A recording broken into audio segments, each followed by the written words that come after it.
into the sea under colors as though they would have cast anchors out of the foreship. Paul said to the centurion and to the soldiers, "Except these abide in the ship, you cannot be saved." The crew was trying to abandon the ship, you see. They acted as if they were dropping anchor, but actually they were going overboard. They were leaving a sinking ship as the rats leave it. They were doing something which they should never have done. Paul tells the centurion that the only assurance of safety is for all to remain with the ship. Paul has put his trust in God. What a wonderful thing it is to trust the Word of God. The angel of God had told Paul that he and the men would be saved, but they couldn't be saved their way. They must be saved God's way. God's way was for them to stay with the ship. It was a question of believing that God would save them or not believing and taking matters into their own hand. Paul had told them that he believed God, and he tells them that if they want to be saved, all will need to stay on board the ship.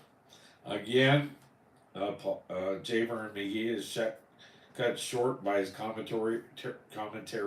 Again, I don't know which existed first. Sometimes it seems that he's preaching from his commentary, and then sometimes it seems that the commentary was written from his preaching. So I don't know which is which. Probably more likely these are his notes and outlines prior to doing the commentaries composed from his notes and outlines that he had whenever he preached the radio series. But as left out here, it's about trusting God today. I have learned that step 3 is very important.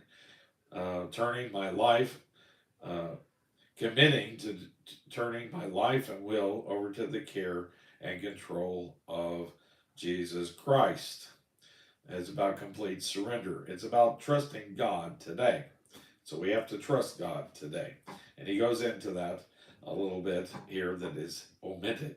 Verse 32, then the soldiers cut off the ropes of the boat and let her fall off. Paul has given the information to the centurion. The centurion is beginning to listen to Paul now. He gives the command, and the soldiers cut the ropes to the lifeboats. Now everyone must stay on board. Verse 33, and while the day was coming, Paul besought them all to take meat, saying, "This day is the 14th day that we have tarried and continued fasting, having taken nothing. Therefore I pray you to take some meat, for this is for your health, for an hair there shall not an hair fall from the head of any of you."